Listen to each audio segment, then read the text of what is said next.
Alhamdulillahirabbil alamin arrahmanir rahim maliki yaumiddin nasta'in ihdinas siratal mustaqim siratal ladzina an'amta 'alaihim ghairil maghdubi 'alaihim waladdallin.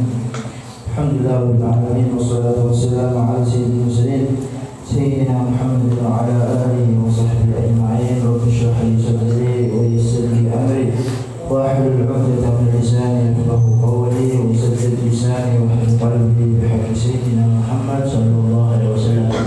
Alhamdulillah, bersyukur kepada Allah Subhanahu wa taala atas karunia-Nya nikmat sehat walafiat bisa terus menghadiri majelis-majelis yang baik.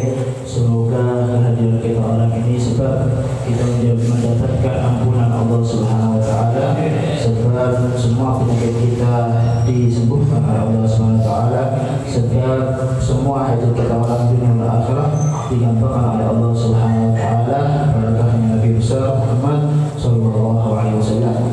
Sebagaimana rutin kayak biasanya kita membaca sedikit dari kitab Risalatul Jami'ah sampai dalam pembahasan masih dalam pembahasan shaum.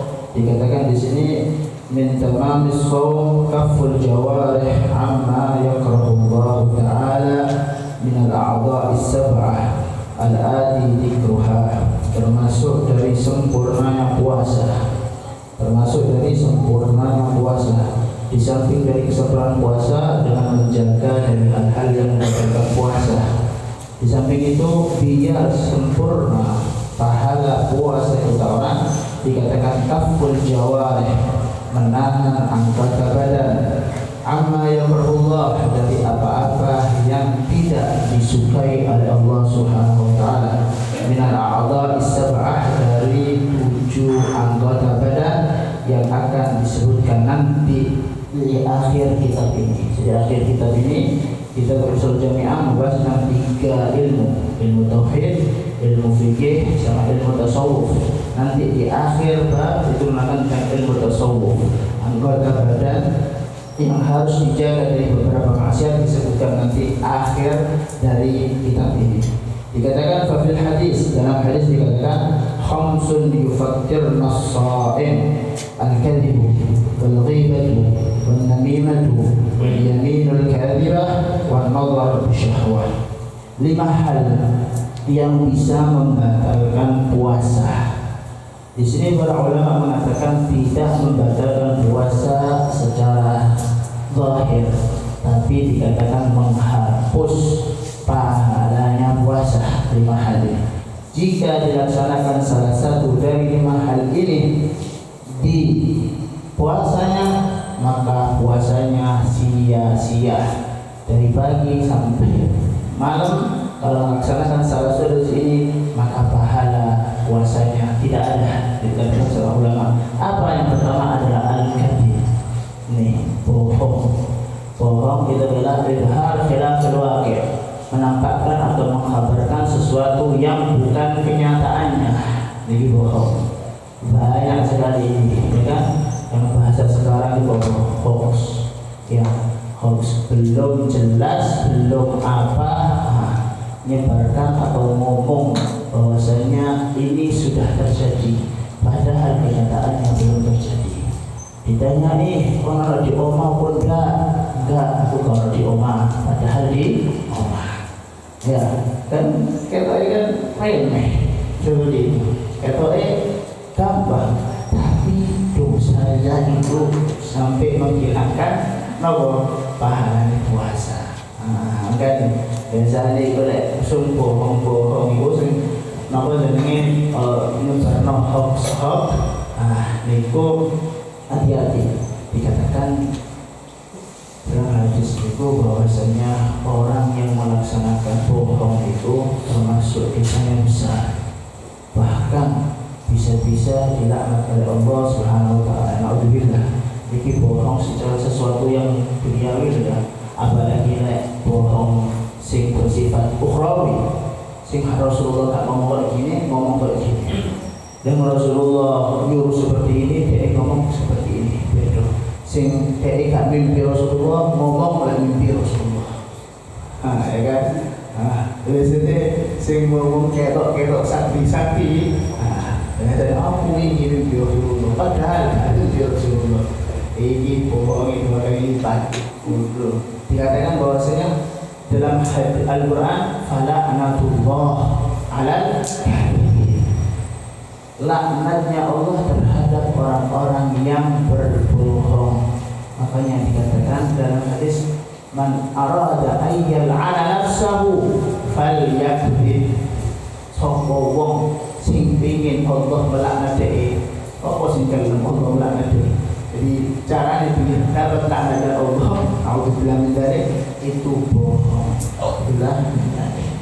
Makanya dikatakan innama yaftaril kadhiba alladziina la yu'minuuna bi ayatillah. Dalam ayat, sesungguhnya orang-orang yang terbiasa melakukan kebohongan itu adalah orang-orang yang tidak beriman dengan ayat-ayat Allah Subhanahu wa Ta'ala. Itu pertama, al-kadhib, bohong. Makanya saking sedikitnya orang yang benar-benar jujur, sampai dalam ayat dikatakan ya ayyuhalladzina amanu taqullaha wa kunu ma'as shadiqin.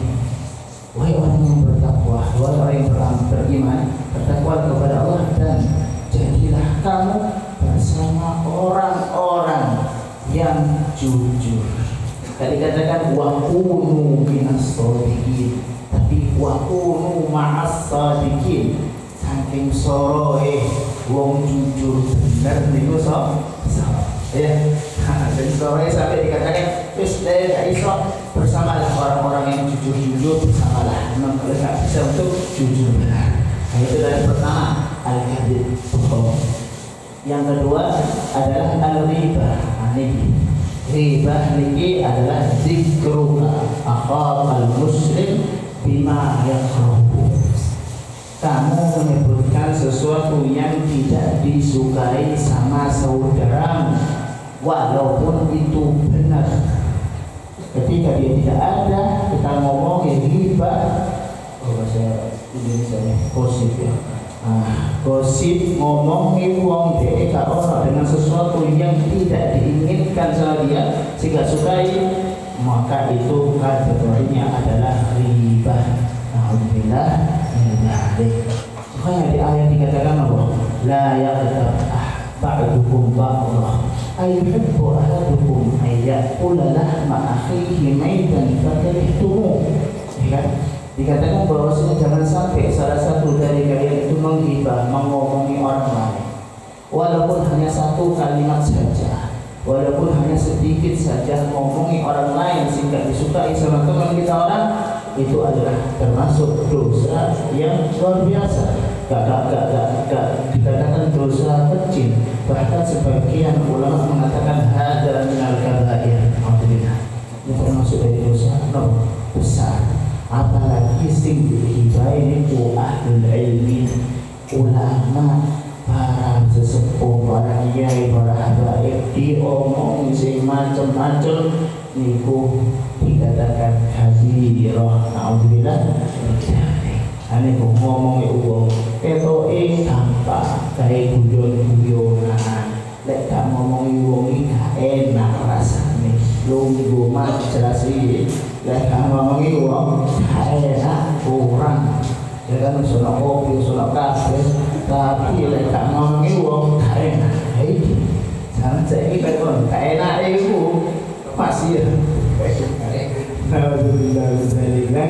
Makanya dikatakan man kana yu'minu billahi wal yawmil akhir falyaqul khairan aw liyasmut. Bismillah. Siapa yang beriman, siapa yang ingin beriman kepada Allah, hendak ngomong yang baik. Lek iso menang. Lek iso menang. Ayo. Lek iso menang. Lek iso kumpul ambek wong kecuali ngomongi wong ya wis. Ya kan? Majelis hadrawana ya majelasan. Ya, lewat jelasan hadrawan atau muncul kitab seumpamanya bahas opo sekiranya manfaat, nggak ngomongi wong lain. Nah, ini orang yang ngomongi orang lain, diku nopo biar dikatakan tobatnya nasuha, biar dikatakan tobatnya nasuha ini soal tak asal kita astagfirullah beristighfar. Soalnya nopo ini berkaitan dengan haknya adami. Tesi berkaitan dengan haknya adami, cara diampuni dosa tersebut harus minta maaf sama dia, ngomong, "Hei fulan, aku ini ngomongi kawan." Ngomong ngono. Lah di maaf no, alhamdulillah. Ya kan gak di maaf no, ya wis. Nanti di akhirat kita nih.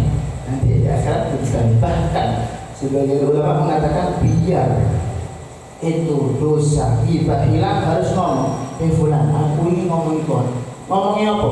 Harus disebut oh ini harus ditafsir disebut ya biar dosanya hilang.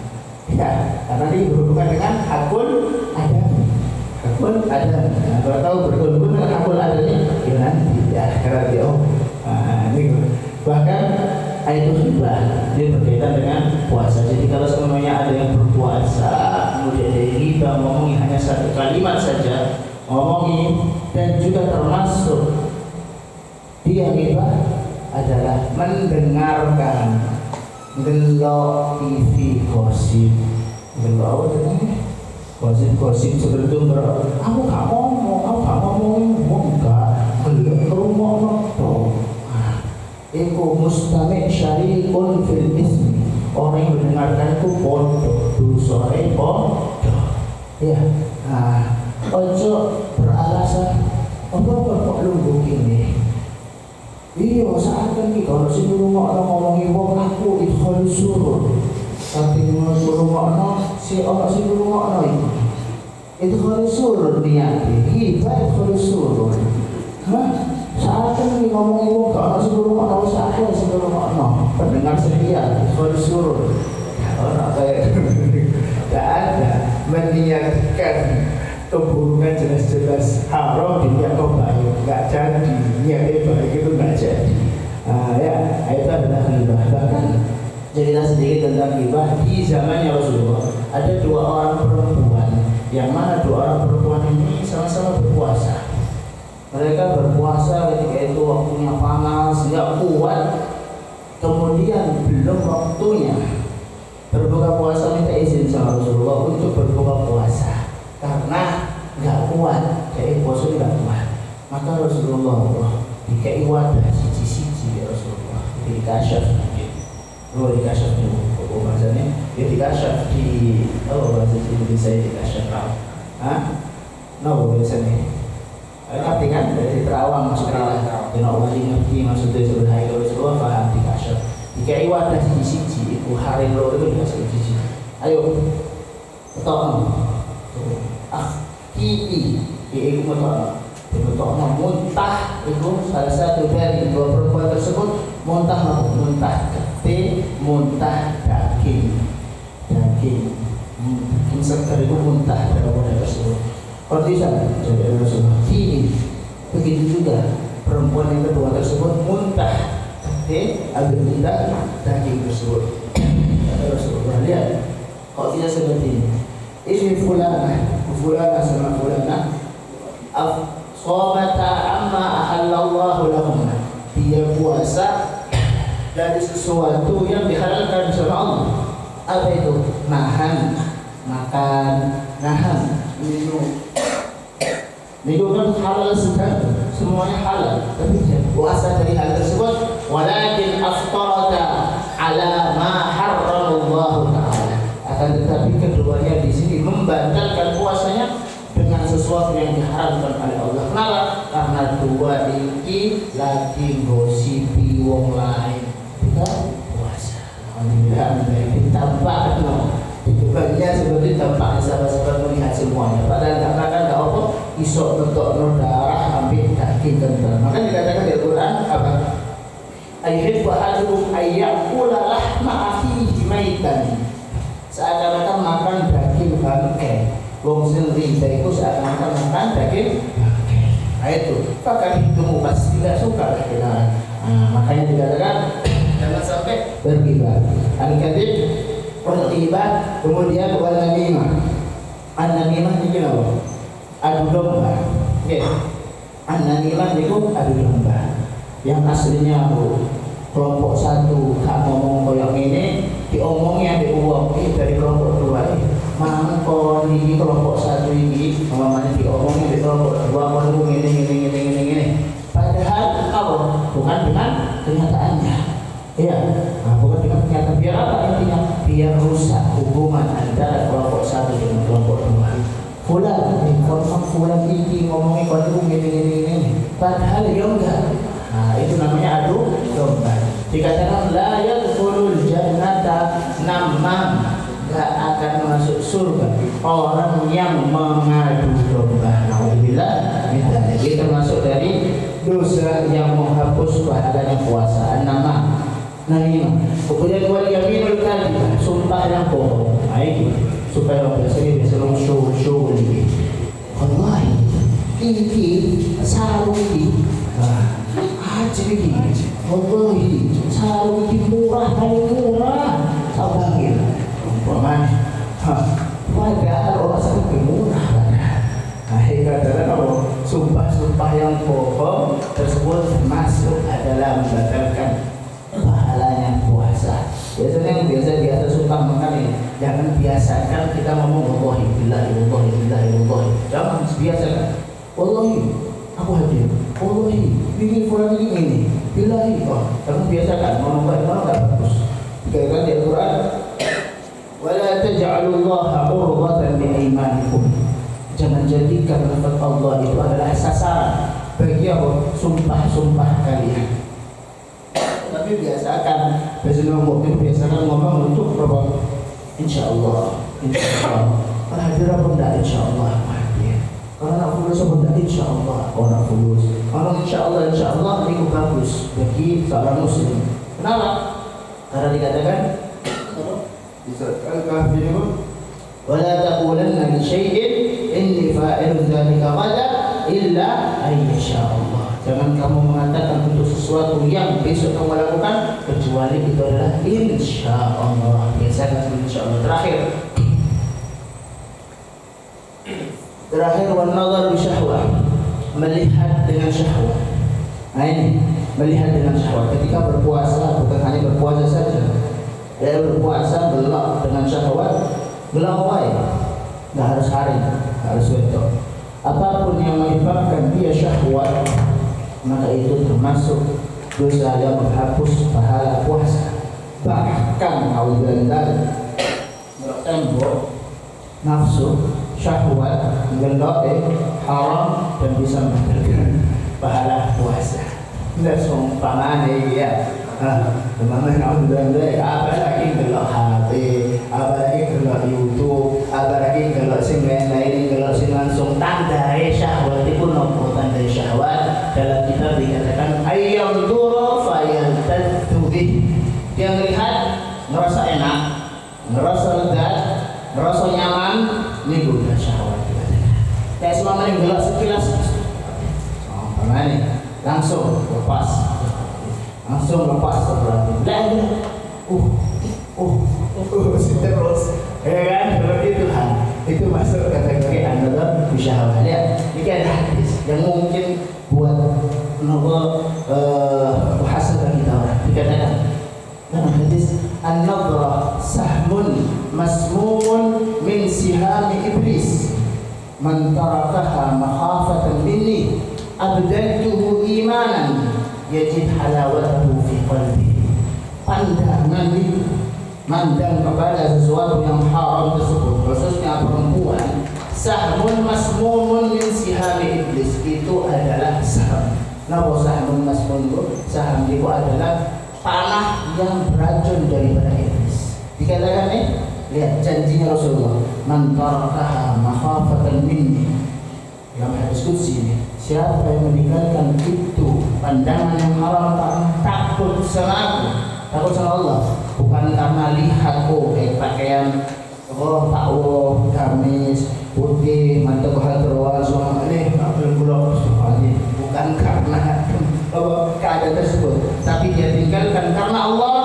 Apa katanya? Makhafatan minni abdaltuhu iman min halawatahu fi qalbi. Aku akan ganti itu pandangan dengan apa? Keimanan yang akan dia dapatkan kelezatannya dalam hati. Maksudnya apa? Kayak kita sholat nikmat, lezat. Itu mungkin karena kita mungkin pernah meninggalkan pandangan haram karena Allah bukan karena manusia. Mafhum ya, kebalikannya. Kayak seumpamanya kita orang nggak pernah dapat nikmat dalam beribadah, mau mafhumnya, nih sering belok sing haram nggak ada kita orang kafir dan nikmatnya, tak ladat ibadahnya. Nah itu adalah termasuk dari 5 hal tersebut. Semoga kita orang ya kan terhindar dari 5 hal ini, terhindar dari 5 hal ini, sehingga kita benar-benar mendapatkan ibadah kita orang ini, ibadah yang kita rasakan nikmatnya, kita rasakan ladatnya, kita rasakan pahala insya Allah nanti fil akhirah. Jadi 5 hal di sini, kalau ada salah satu dari 5 hal ini dilaksanakan ketika dia berpuasa, maka puasanya sia-sia, tidak ada pahalanya, hanya capek, dahaga sama lapar saja. Jadi dalam hadis seperti itu. Dalam ini semoga yang sedikit-sedikit ini diberi manfaat oleh Allah Subhanahu wa taala. Semoga kita diberi taufik untuk melaksanakan, mengamalkan walaupun hanya sedikit demi sedikit, sehingga kita termasuk dari orang-orang yang baik, minal muhsinin, termasuk dari orang-orang yang selalu bertaubat kepada Allah Subhanahu wa taala. Hadza minni wa lakum. Assalamualaikum